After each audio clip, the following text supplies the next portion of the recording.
absensi hari ini ya. Ada yang nggak berangkat teman-teman kalian?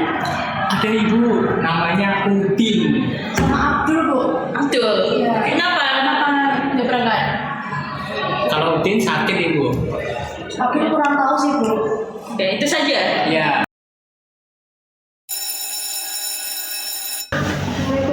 Kenapa telat? Wajar bu. Udah jam segini belum masuk. Duduk, silakan. Masih bu. Assalamualaikum warahmatullahi wabarakatuh. Apakah kalian sehat? Saya Dalam pertemuan kali ini kita akan membahas tentang yang ada di sekeliling kita. Kalian di rumah ada itu enggak? Ada apa ornamen apa kalau di motif itu ukiran gitu. Ada. Kalian pernah pakai itu enggak? Apa selimut batik atau jari? Kita akan bahas itu di rumah. Nah dari pembelajaran yang nanti kita bahas ini, Ibu harap ya nanti kalian bisa menjelaskan apa itu ragam hias ornamen Nusantara. Nah terus kalian bisa mengidentifikasi jenis-jenis ragam hias dari bentuk kita ya di Indonesia ya. Terus kita memahami makna apa sih maknanya dan fungsinya dari ragam hias yang mau kita lihat nanti yang kita bahas. Terus nanti kalian akan membuat desain sederhana dengan motif ornamen yang setelah kita pelajari.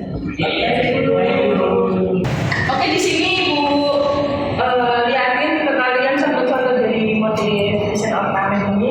Coba kalian perhatikan terlebih dahulu ya. Jadi gambar ini ya yang sudah kalian amati.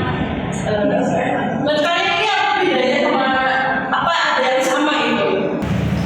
Mungkin dari warnanya itu berbeda bu, motifnya juga beda. Saya bu, kalau menurut saya itu polanya berulang-ulang bu. Oh, kalau saya ibu dari semua namanya itu indah dari seluruh Indonesia indah banget. Ya dari gambar-gambar tadi ya. Ya dari kalian ada 3 pertanyaan nih yang muncul buat gambar tadi. Yang pertama itu pertanyaan apa sih sebenarnya ragam hias ornamen Nusantara itu? Terus yang kedua, mengapa setiap daerah punya motif yang berbeda? Terus yang ketiga, apa sih fungsinya dalam kehidupan masyarakat Indonesia dari dulu dan sekarang ini?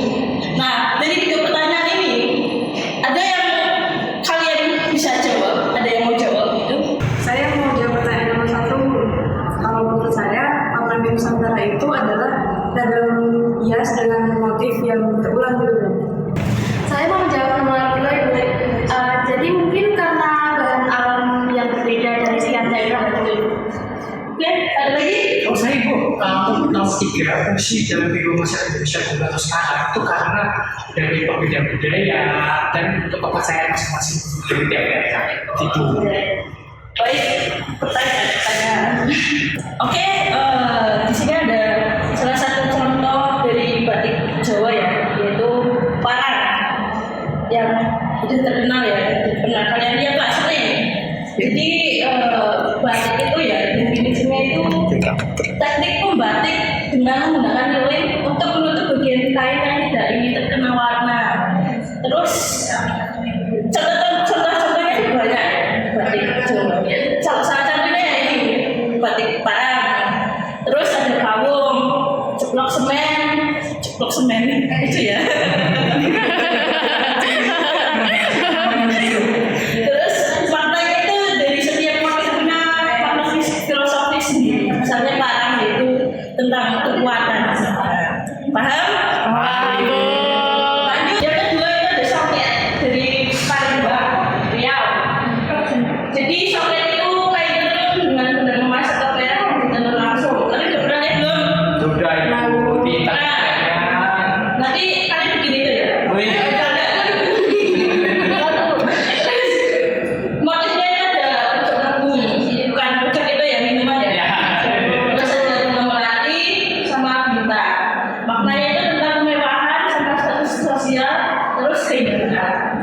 Terus yang selanjutnya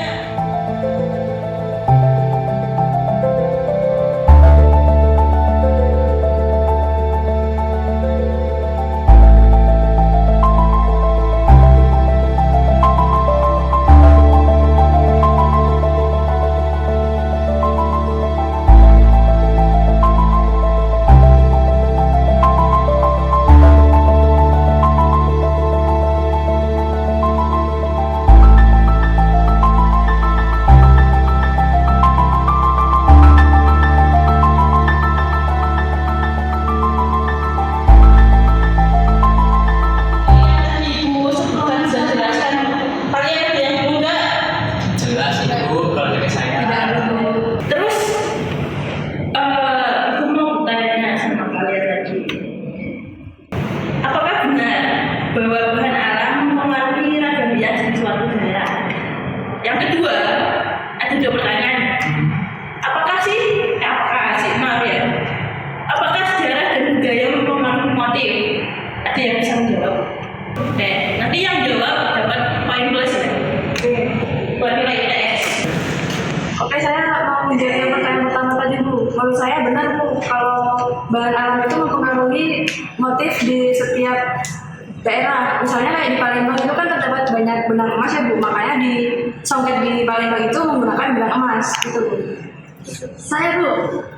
Saya mau menjawab yang kedua Bu. Nah, contoh lainnya seperti di Bali, karena agama dan kepercayaan yang berbeda. Nah, motif ukiran juga punya makna spiritual yang kuat juga Ibu. Sekarang kita refleksi bersama ya. Ada yang bisa membantu? Oke, lanjut. Kalau menurut saya sih, kalau batik itu bukan cuma sekedar motif aja sih, tapi punya makna yang mendalam di setiap motif batiknya gitu. Kalau dari saya tuh baru tahu kalau setiap motif itu ada cerita dari masing-masing gitu. Kalau dari saya sendiri Ibu malah justru terinspirasi Ibu bisa menciptakan ornamen-ornamen lain dan untuk bisa dua dimensi itu Ibu. Oke, bagus referensi yang kalian tunjukkan kepada saya. Untuk pertemuan berikutnya ada penugasan ya.